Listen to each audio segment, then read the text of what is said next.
Hello everyone.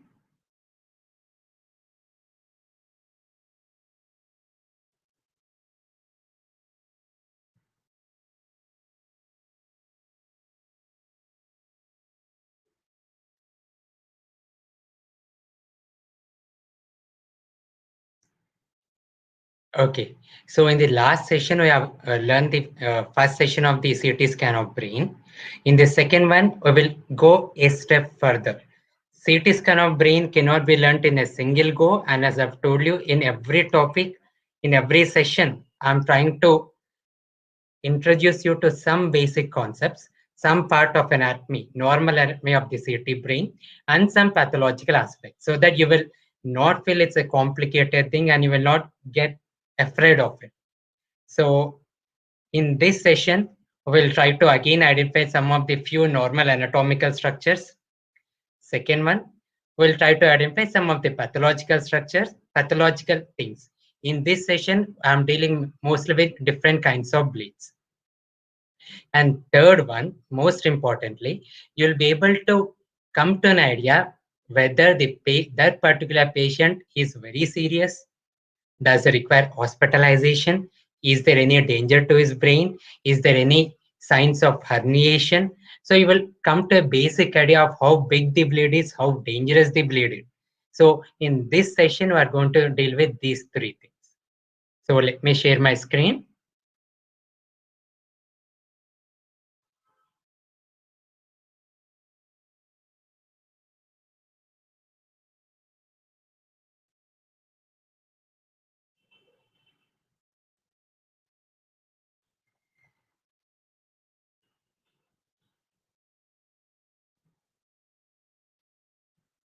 Okay, as I've told you, first I will start with some basic anatomical structures.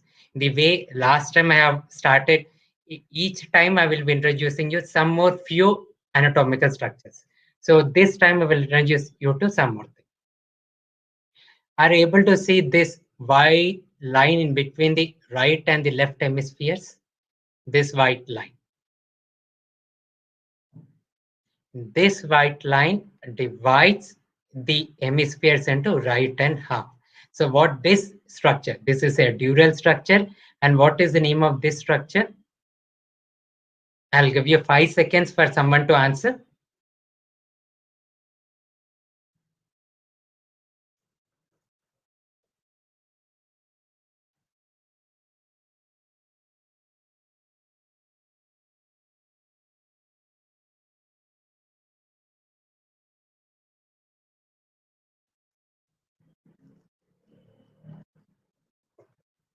Yeah, this white structure is known as a falx cerebri.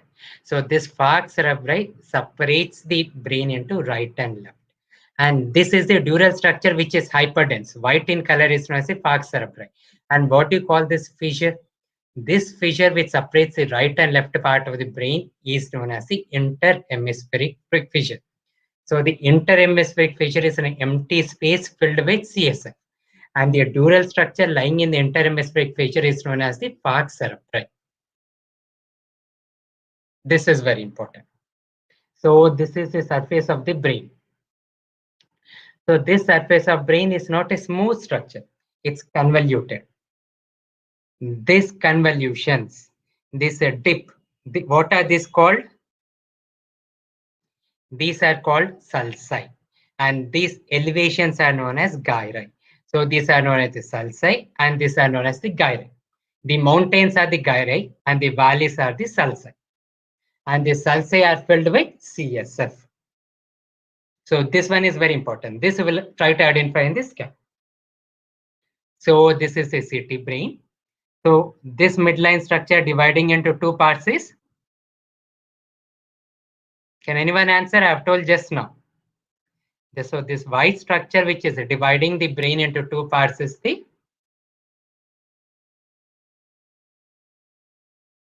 yeah. So this white structure is known as the falx cerebri. Now, identify this structure, this arrows which I'm showing, these black things.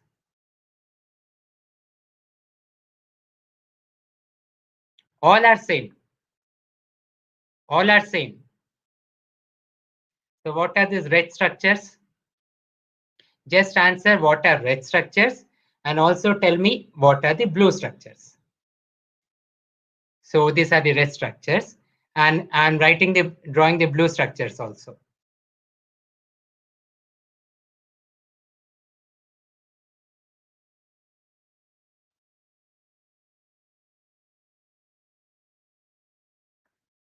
So what are the red structures and what are the blue structures? Right. The red structures are CSF filled spaces which are known as sulci.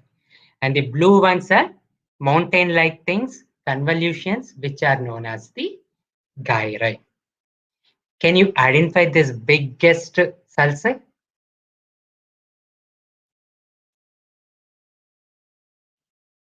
Yeah. Can you identify this biggest sulci? This is very big. This is very prominent on both the sides. What I'm drawing now. Can anyone guess what is this sulci? The biggest one, the last one which I have drawn. What is the biggest sulci which I have drawn called? Yes, that is known as a Sylvian fissure. So in a normal brain, you can identify gyri, you can identify sulci, you can identify the fissures, and most important, you can identify the Sylvian sulcus or the lateral sulcus. Both of you are right. It's either called the Sylvian sulcus or the lateral sulcus. Both of you are right. So I think you can identify this. Now, so what is this? What is the red one? And again, what is the blue one?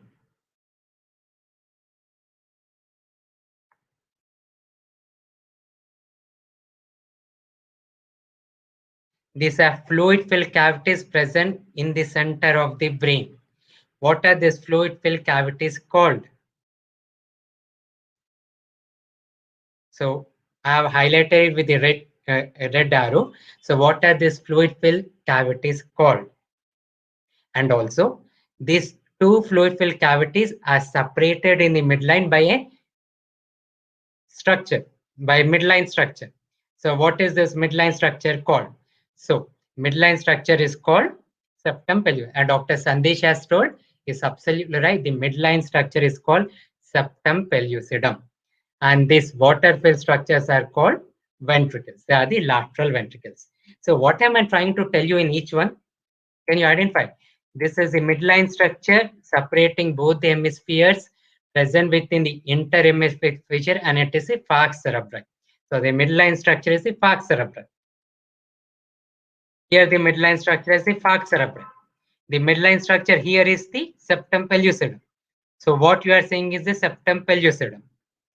So what is these two were the lateral ventricles which I have shown you before. So what is this ventricle called? This is a single ventricle. Lateral ventricles are two in number, but this ventricle which I'm showing this slide is single. It is not paired. It is present in the center of. It's present in the center of the brain. It communicates the lateral ventricle with the fourth ventricle. So what do you call this? Which ventricle is this?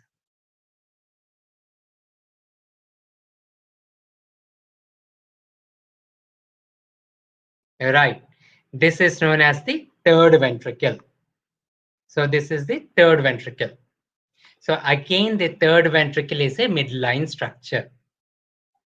So what I'm trying to tell you is all the midline structures. The falx cerebri is the midline structure. The interhemispheric fissure was in a midline structure. The septum pellucidum was a midline structure. The third ventricle is a midline structure. So why I'm highlighting the midline structures, you will know by the end of my presentation. Can anyone try to guess what is this structure?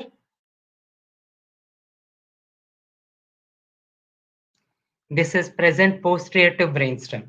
Can anyone try? This is the superior colliculus. So these are the superior colliculi, inferior colliculi.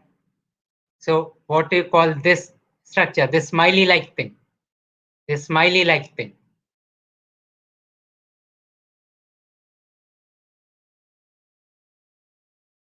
This smiley-shaped structure is known as the quadrigeminal cistern. This is known as the quadrigeminal cistern. Okay. Be fast. These are two basics. I don't want to spend a lot of time, but I want you to answer this as a continuity. So these are the three cranial fossa: anterior, middle, and the posterior cranial fossa. So there's a hole in the posterior cranial fossa through which the bone communicates with the spinal cord. So what is the name of this hole in the posterior cranial fossa? This is the foramen magnum. This is the foramen magnum. So first one. First question is, what is the structure which separates the middle cranial fossa from the posterior cranial fossa? This one. This is a bony structure which separates the middle cranial fossa from the posterior cranial fossa.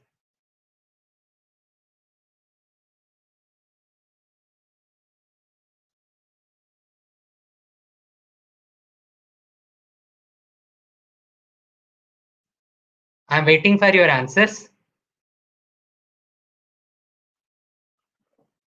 Are you answering or not?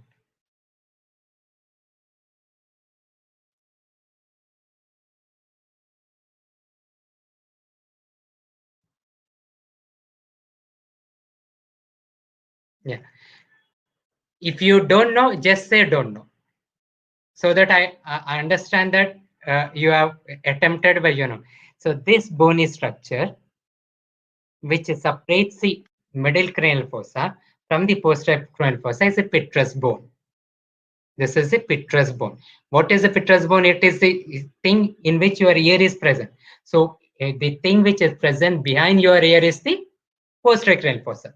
The one which is present in front of your ear is the middle cranial fossa. And the thing which is present anterior most is the anterior cranial fossa. So this is the anterior cranial fossa. The anterior cranial fossa is present above your eyes. It is present above your eyes. The one present between your eye and between your ear. So this is the location of the eye beneath it. So between the eye and this is your ear is the middle cranial fossa. And the thing present posterior to the petrous bone is the posterior cranial fossa. Why is this important? Unless you identify this cranial fossa, you will not be able to identify the lobes of the brain. So the lobe of the brain which sits in the anterior cranial fossa is the frontal lobe, and the lobe of the brain which sits in the middle cranial fossa is the temporal lobe. And the lobe and what rests in the posterior cranial fossa, you all know, that is the brainstem and the cerebellum. So let's see. So first identify the petrous bone. Okay, so this is your petrous bone. This is the mastoid hair cells. So the entire thing present behind the petrous bone is the posterior cranial fossa. And what does the posterior cranial fossa contain? It contains the brainstem and the cerebellum. So the one which is present anterior most is the frontal lobe. And the one which is present above your ears, in front of your ears, is the temporal lobe. Am I clear? If you have understood this, just type yes. I will go forward. You should be able to identify the frontal lobe, the temporal lobe, and the posterior fossa contents. That is the brainstem and the cerebellar hemispheres.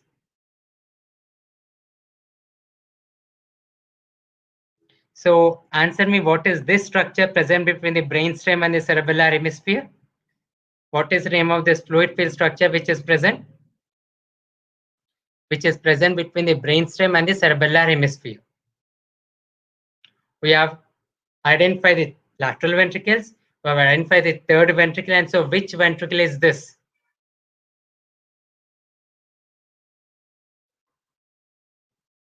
Fine. The one which is left is the fourth ventricle. So this is our fourth ventricle. Yeah.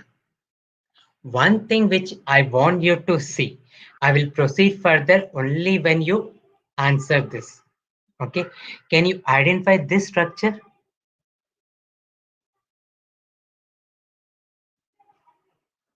This structure is a cisternal space. We call that one basal cistern. So this cisternal space is the space between the center of frontal lobe, temporal lobe, and this space completely surrounds the brainstem. I will show you in my next picture. So these are known as the basal cisterns. This is the most important thing which I'll be telling you in this entire session. These are known as the basal cisterns. And what is the shape of the basal cistern? There are two portions in it. One portion is a circle which surrounds the brainstem. I will show you in the next picture. So this, and each one has a name which I will tell you. One portion surrounds the brainstem which is circle in shape. And the second one, can you identify the shape which I am drawing?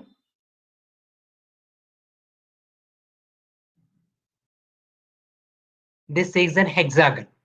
So this hexagon shaped cistern is known as a supracellular cistern.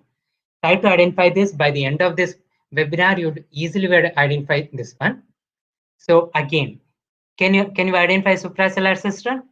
See, either you can say pentagon or hexagon.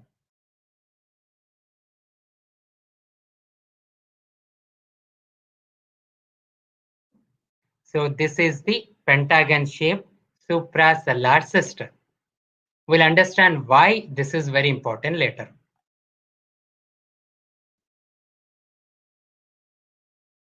So I've told you what is varus frontal lobe, what is varus temporal lobe. Temporal lobe lies in lower part of the brain in front of the ear. In the upper part of the brain, the part anterior is the frontal lobe, the part posterior is the occipital lobe, and the one in between is the parietal lobe. How exactly will identify? We will identify in the next sessions. But grossly remember, frontal lobe, in the middle parietal lobe, and in the posterior occipital lobe. These things are very important for you. I think every physiotherapist knows what are the basal ganglia, right? So you in this session try to remember these are the basal ganglia. All this structure surrounding the ventricle, we have the basal ganglia. This is the lateral ventricle. Am I clear? So you have identified the lateral ventricle. So the structure surrounding the lateral ventricles, we have the caudate nucleus, we have the thalamus, we have the lentiform nucleus, we have the putamen. So all these are the basal ganglia. So I don't want you to label each and every basal ganglia. I just want you to identify these are the basal ganglia. These are present surrounding the ventricles. So what structures are present in between the basal ganglia? These V-shaped structures. Can anyone tell me what is the name of this structure? This V-shaped structure present in between the basal ganglia. I'll wait for 5 seconds.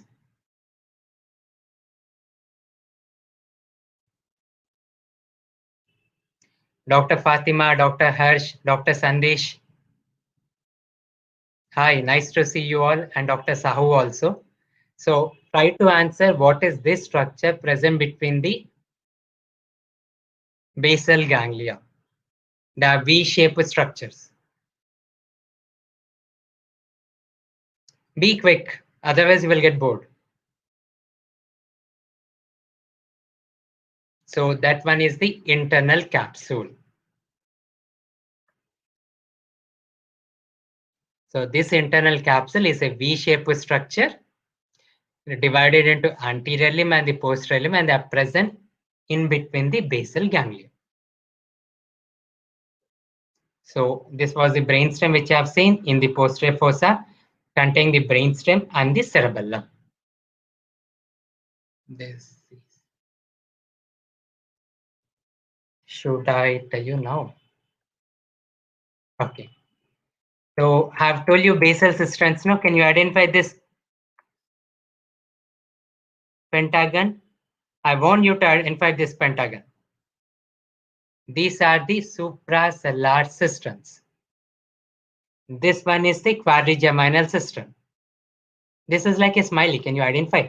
If I draw a smiley, this is the face. Okay. So suppose these are the eyes.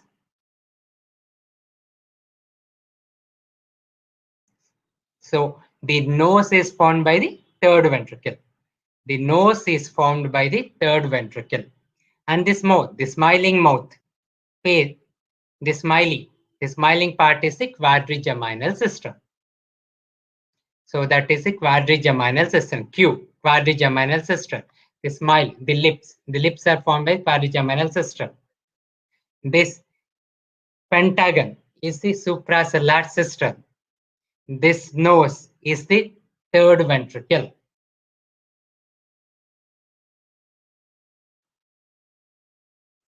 Now, we will identify the different kinds of bleeds. So what are the different kinds of bleeds? The bleeds can be extradural, the bleed may be subdural, the bleed may be subarachnoid, the bleed may be intracerebral.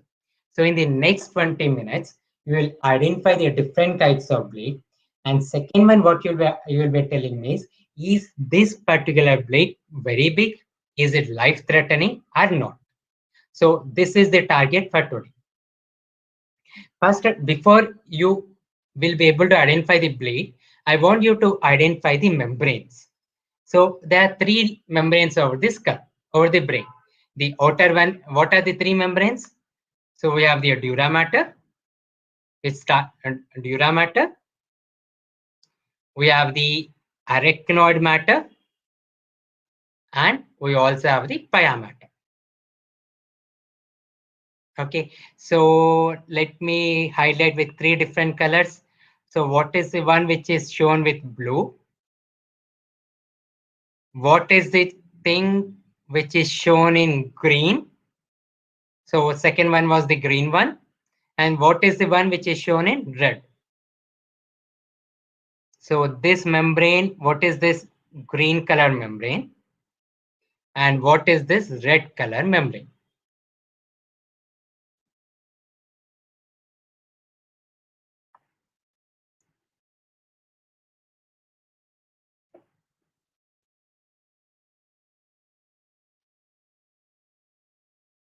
So what is the blue color membrane, which is the outermost?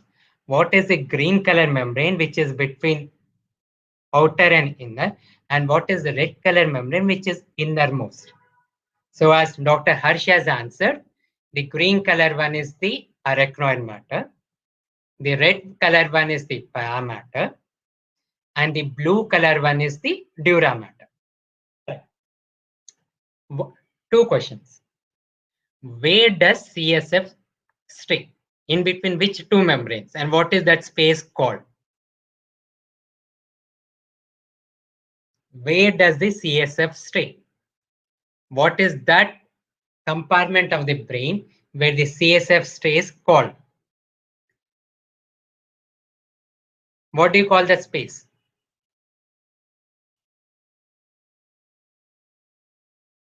Yeah, Dr. Harsh has answered. That is the subarachnoid space. Second important question which I want to ask. This is our sulci.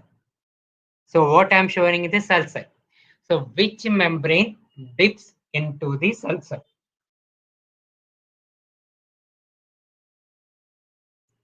Dr. Fatima has told subdural space. No. CSF lies in the subarachnoid space. It lies between the arachnoid matter and the pia mater. Am I clear? Dr. Fatima, if I'm clear, just answer yes. So it's not subdural membrane, it's the arachnoid membrane. And Dr. Sahu has told it lies between dura and arachnoid. No. CSF lies between the arachnoid membrane and the pia mater. So the space between the arachnoid and the pia mater is known as the subarachnoid space, and the subarachnoid space contains CSF. The membrane which dips into the sulci is known as the pia mater. CSF also enters into the sulci. So suppose the blood is in the subdural space. I'm not typing it, answer. Suppose the blood is in the subdural space. So I'm speaking of subdural hematoma. Will this hematoma enter into the sulci? Yes or no? Subdural bleed, will it enter into the sulci? Yes or no? So answer subdural bleed, yes or no?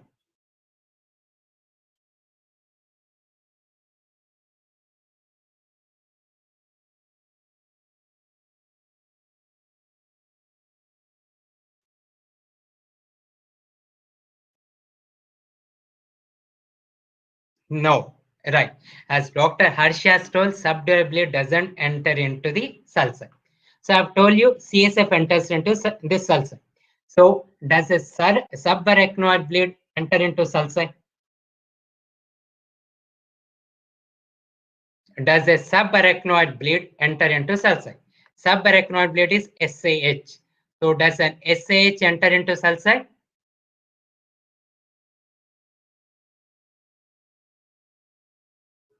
Yeah. Subdural bleed, no. And SH, subarachnoid bleed,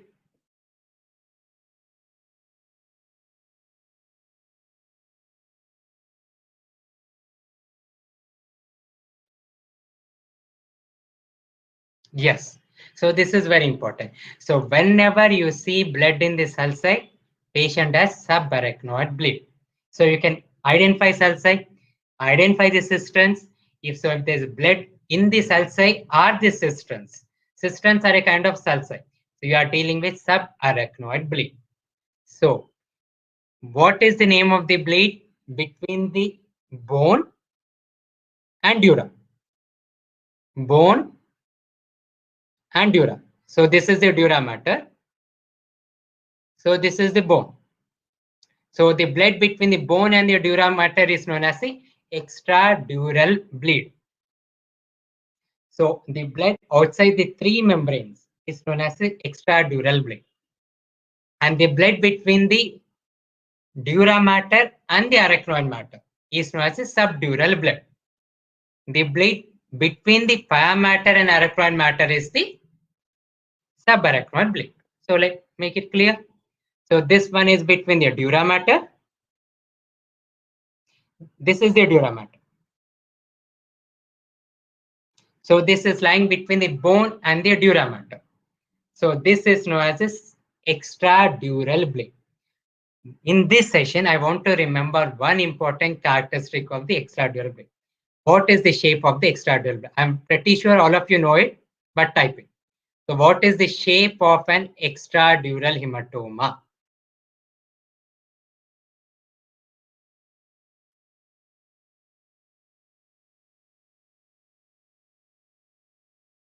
This is basic. Every one of you have to answer, know it, and what is this shape of? Shape of a cell. Okay. Anything else? It's not sickle cell. Dr. Harsh has told sickle cell. See, this is not this shape of a sickle cell. This is the shape of the bleed. But sickle cell shape is this one. No, this is a sickle cell. So extradural bleed looks like this one. So it is not sickle cell. Okay, I will give a hint. We say it as biconvex, concavo-convex. So is extradural hematoma biconcavo-convex or biconvex?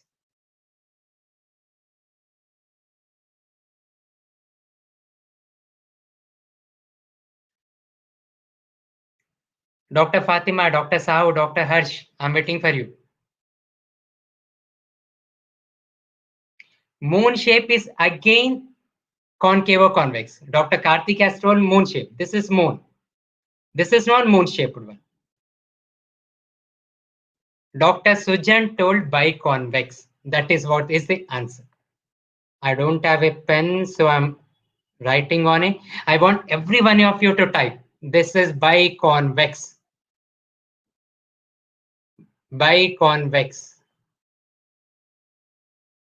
is EDH. Biconvex is similar to your eye lens.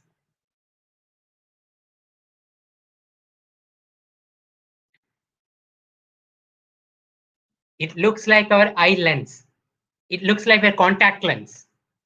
Anything looks like your contact lens is known as biconvex.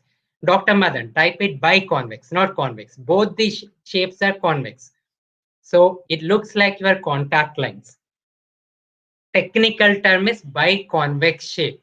So extradural hematoma is biconvex and looks like your contact lens. I want every one of you to type. You should not forget this sentence throughout your life. So this is the answer. Biconvex, which looks like our contact lens, is extradural hematoma. I want every one of you to type.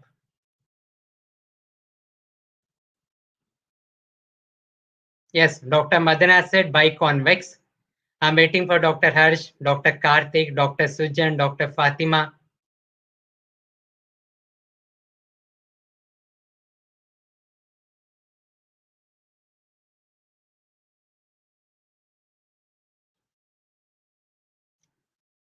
Uh, Biconvex is something which is bulging on both the sides.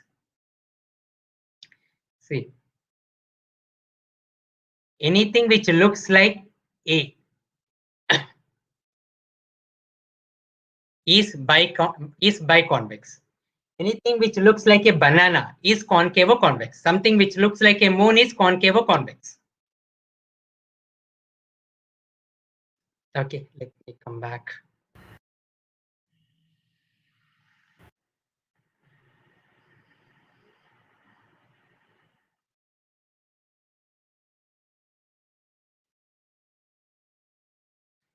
So,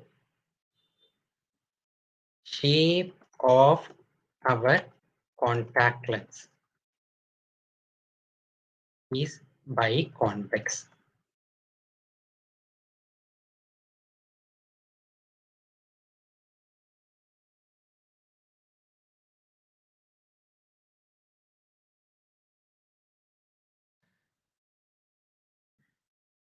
Mm,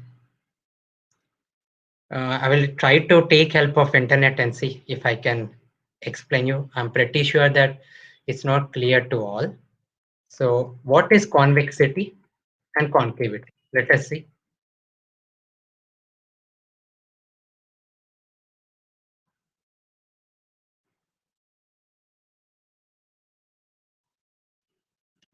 So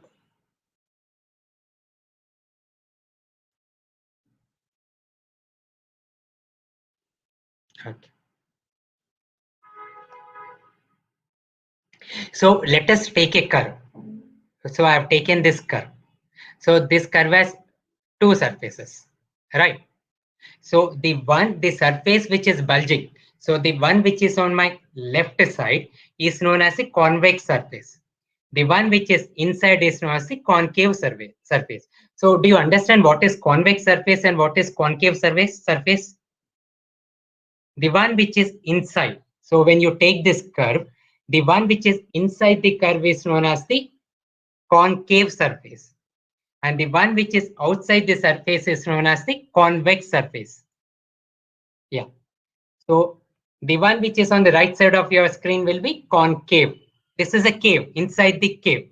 The one which is outside is the convex. So now let us come to our one. So we are basically thinking of two things. So let me draw a shape.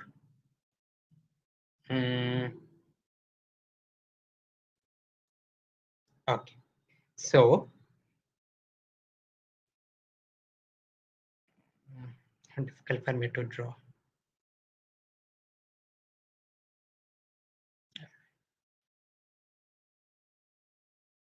Okay. So anything of this shape are able to see. It's difficult for me to draw actually. So anything of this shape has two convex structures. So this one we call as biconvex. Am I clear? So this is biconvex. Yeah, ball and socket joint of shoulder is a concave or convex. So how does a concave or convex look? As Dr. Karthik has told, yeah. So anything which looks like our eye lens, our contact lens is biconvex. And what is the shape which I'm drawing in red color? One surface is bulging, one surface is caving in. Something which looks like a banana. So what is this shape called?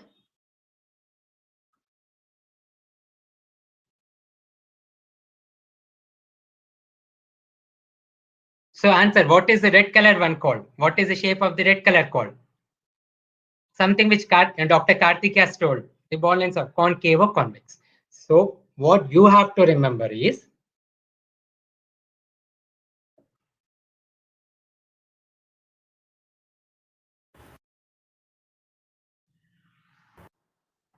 so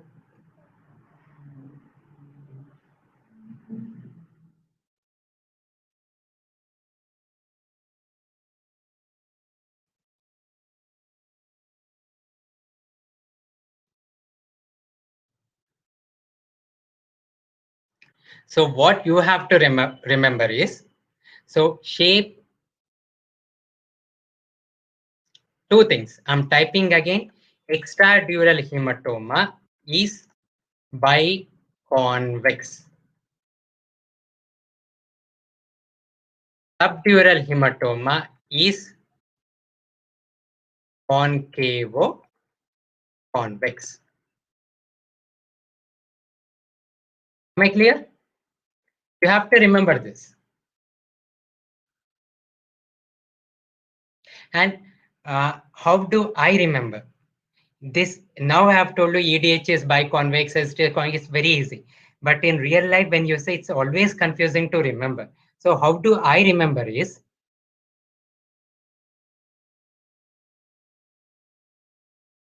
so extradural hematoma starts with E.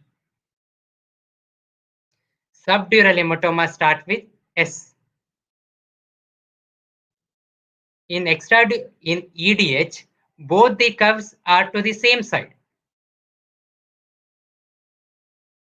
So I remember extradural hematoma, because it starts with E, both the curves are to the same side. So I remember it as biconvex.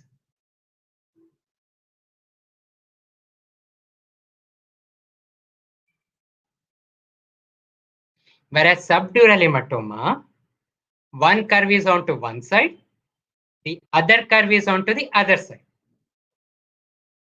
So I remember it as concave or convex. Yeah, Dr. Fatima will show you what is SDH. But this mnemonic, try to understand, only then you will remember it for your life. Extradural hematoma starts with E. In E, both the curves, the upper curve and the lower curve are on the same side. So we call this one extradural hematoma is biconvex. Whereas subdural hematoma, when you divide S into two parts, upper part of S is on one side, lower part of S in the other side. So subdural hematoma is concave or convex. So this is how the subdural hematoma looks like. It looks like a banana. Fine.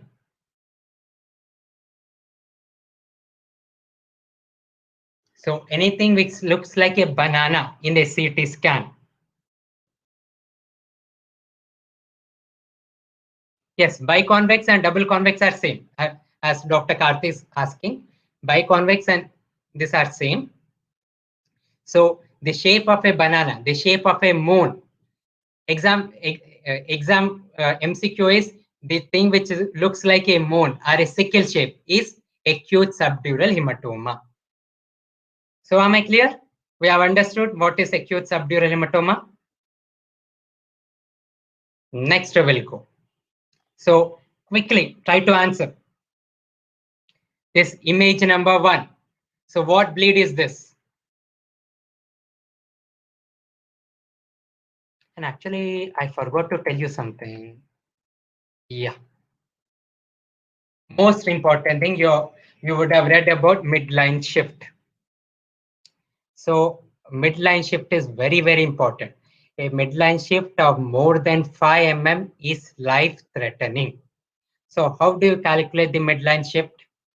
We draw a line exactly in the midline. Okay. So what are these midline structures I have told you? I have told you interhemispheric fissure. I have told you the falx cerebri.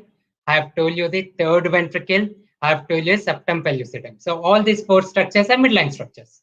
So in this picture, can you see the septum pellucidum is deviated away from the midline. So the distance between the two midline and the septum pellucidum is known as a midline shift. A midline shift of 1 centimeter, anything more than 0.5 mm is significant, and a midline shift of 1, you can say midline shift of 0.5 mm, half centimeter.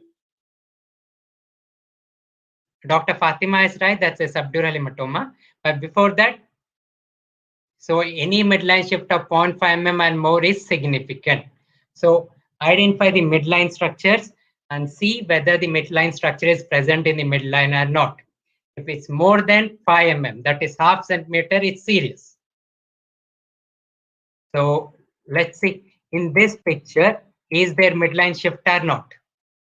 So I will draw the midline. So the midline structure seen here is the septum pellucidum.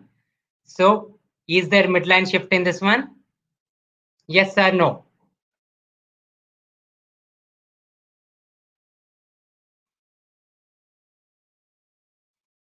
Yes. So next 4 or 5 will be questions which you have to answer. I will put you scans. So what will be your entire diagnosis? I want you to type the entire diagnosis. That is, so if this picture I have to describe, I will say this is right-sided. The bleed is white in color. Anything which is white in color is an acute bleed. Anything which is dark, black in color is a chronic bleed. So this is white in color, so this is an acute bleed. So this is right-sided, acute. This is a subdural hematoma with midline shift. So whenever you are telling a diagnosis, that should contain all the four. Side of the bleed, is the bleed acute or chronic? Anything which is hyperdense is an acute bleed, which is hypodense is a chronic bleed. Is a subdural hematoma, extradural hematoma, or a subarachnoid bleed, or an intracerebral bleed. And the fourth one which you have to tell is a midline shift there or not. So let us come to first one. So what is the diagnosis?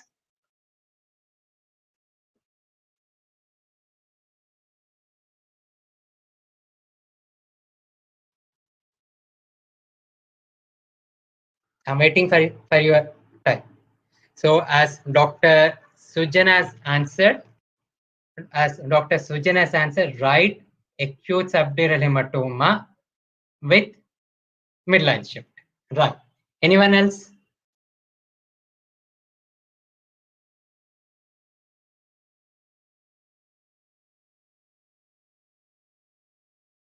Right.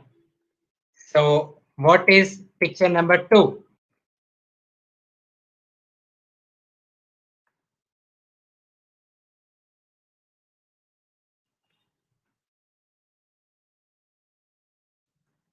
So this is the midline falx. And this is the midline.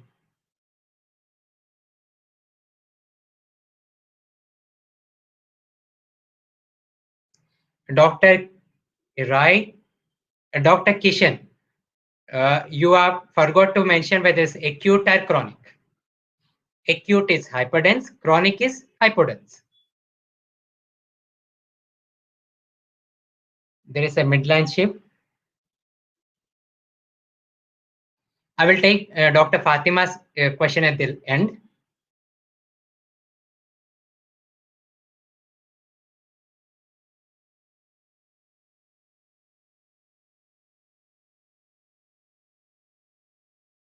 Fine. So what is now done with first scan? So answer, what is the answer for 2? This is second scan. So what is the answer? What is your diagnosis for second one?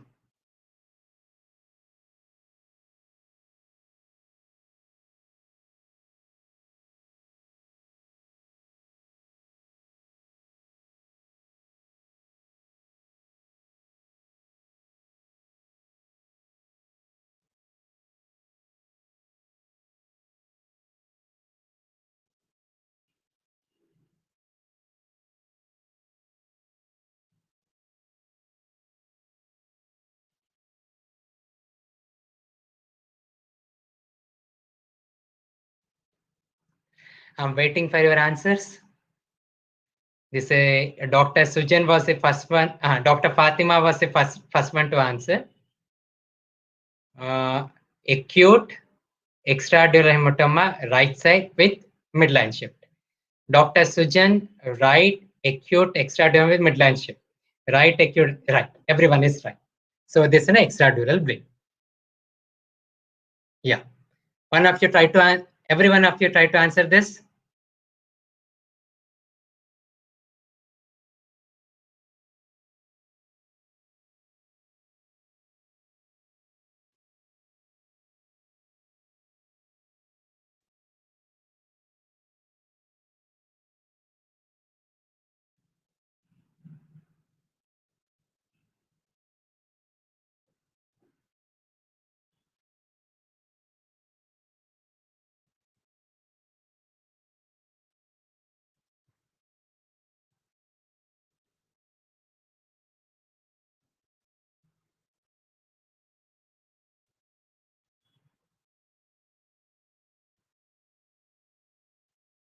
No, no. This is a bleed. Cerebral edema is hypodense. So where is this blood located? Dr. Harsh, where is this located? Is it extradural, subdural, subarachnoid, or intracerebral bleed? We have 4 options. These are the 4 things which are possible. Our 5th one is intraventricular also. Actually, there are 2 bleeds in this one. So what is A? And what is B? Dr. Sujan, you can't answer half. I want an entire answer. Dr. Kishan, you are wrong. It's not an SH. See, these are the sulci.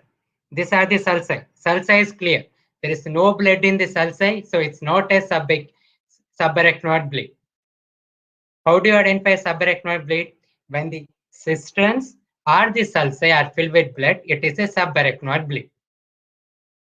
So this is not a subarachnoid bleed. It is not biconvex, so it is not an extradural bleed.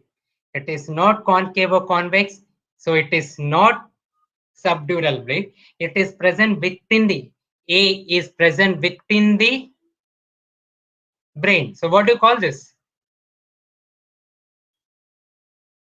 Intracerebral bleed. So the classical thing which we say, this is a patient of IC bleed, IC bleed. So these are the classical IC bleeds.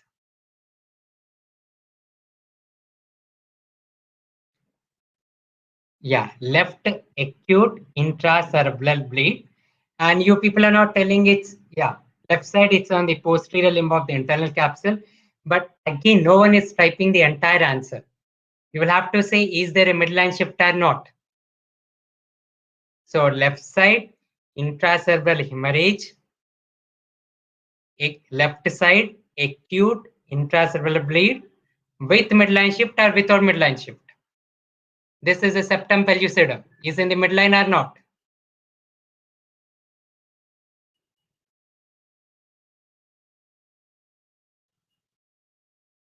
No midline shift.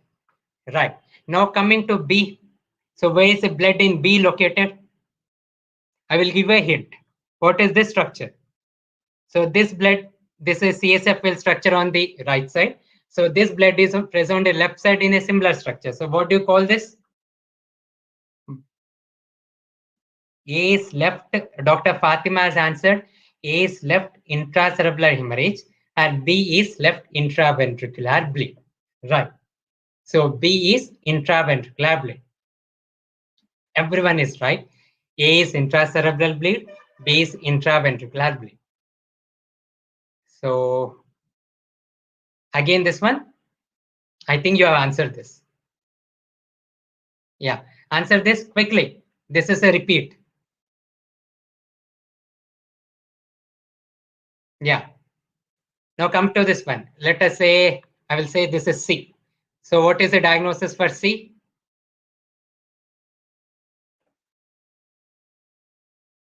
This you can't take time. So what is the shape? Does it look like a contact lens or a banana?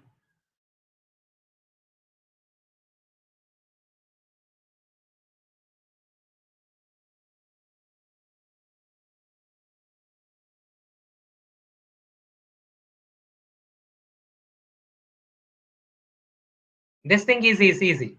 You can't take time for this.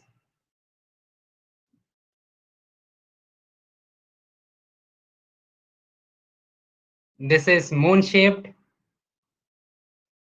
Someone said chronic actually.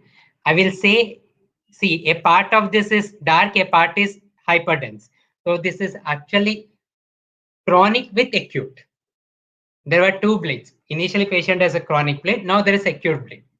We call this acute and chronic subdural hematoma. Right side,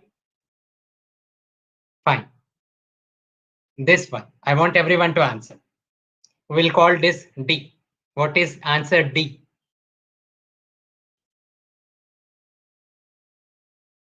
Where is the blood located? What do you call this sister? So answer, blood is located in dash. So the answer is dash.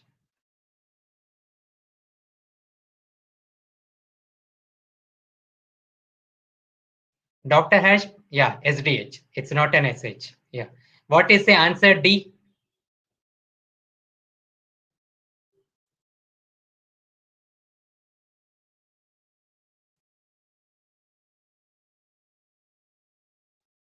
Where is the blood located?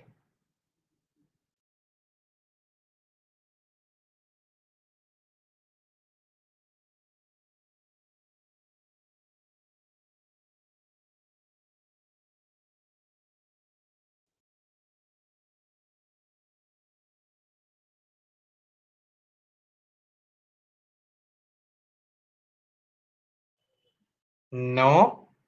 What is this pentagon shaped structure? I've told you. Dr. Sujan, you have said mid cerebral. No. What is this pentagon shaped structure?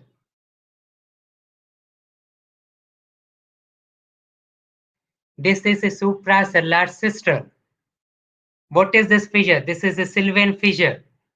So the blood is located within the cisterns and the fissures. That is, it's located in the sulci. So what do you call that bleed? This is the Sylvian fissure. So blood is located in the Sylvian fissure. Blood is located in the basal cisterns. So any blood which is located in the basal cisterns and Sylvian fissure is called what?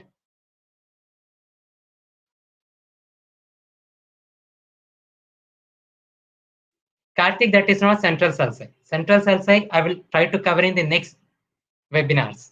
I have not taught you central sulci, and that is Sylvian fissure. Yeah, there is 5 seconds delay between what I tell you and what you receive. So I can understand there's a delay. But I'm waiting for the answer for this one. What is the answer D? So answer D, blood is located in the basal cisterns and the Sylvian fissure. And so this is known as subarachnoid bleed.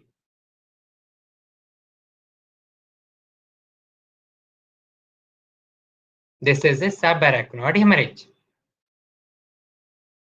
Okay. So next one I'm seeing. So what is this? So what is the answer for this?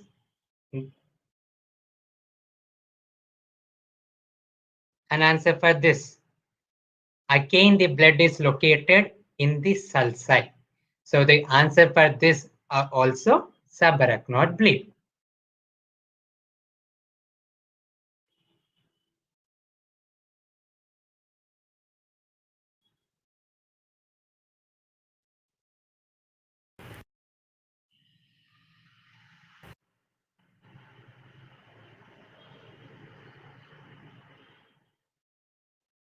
So I think I have completed this session. So let me take some questions. So yeah, this was the question which Dr. Fatima was asking. Sir, if there's a midline shift, what are the precautions that has to be taken for the rehabilitation regimen? So usually when you come to the ICU, it's very important that you speak to your doctor, speak to your attending nurses, but usually that doesn't happen. So you are left by yourself that you have to decide whether the patient has a raised ICP or not. So if you happen to see the scans with a midline shift, the patient is having raised intracranial pressure. So if you do anything which increases the intracranial pressure, patient may cone, patient may herniate, and there is a risk of imminent death. So what are the precautions do you take when you see a midline shift?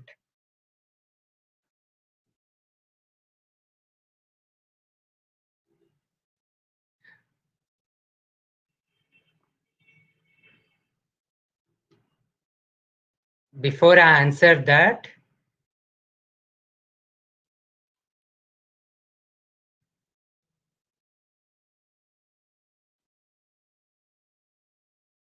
yeah, I have sent a link there. If anyone wants to speak to me, you can, if anyone wants to speak to me, you can click on the link and you can ask your doubts by voice. Okay. So as Dr. Fatima was asking, so when you see a scan with a midline shift, you know that the patient has raised intracranial pressure.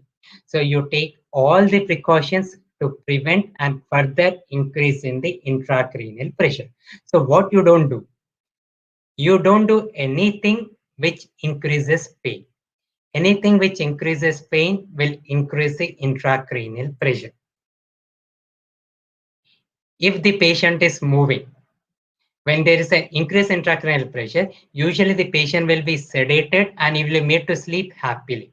But if the patient is irritable, if he is moving, then you inform your doctor that the patient's sedation is not sufficient and you request them to give further sedation.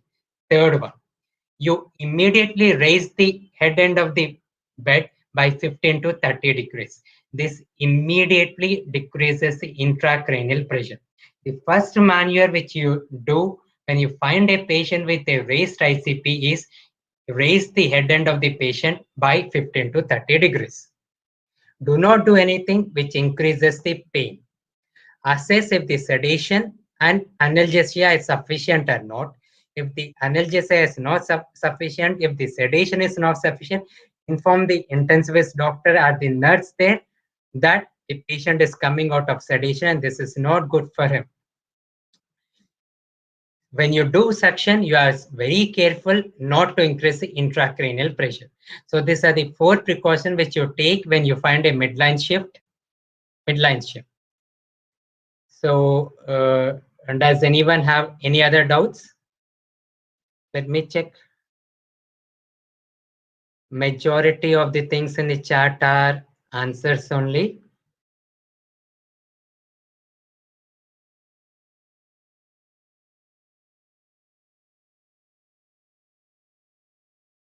Yeah. Does anyone, if anyone wants to ask me a question, they can just click on the link. You'll be able to come online. It just comes like Zoom.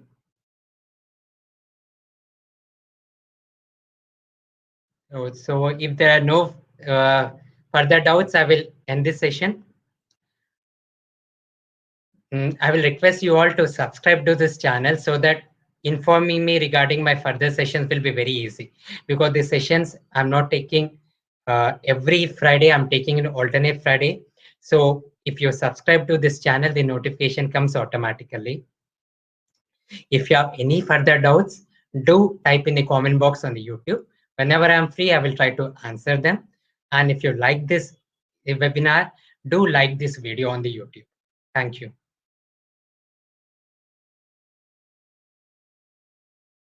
Thank you all. Good night.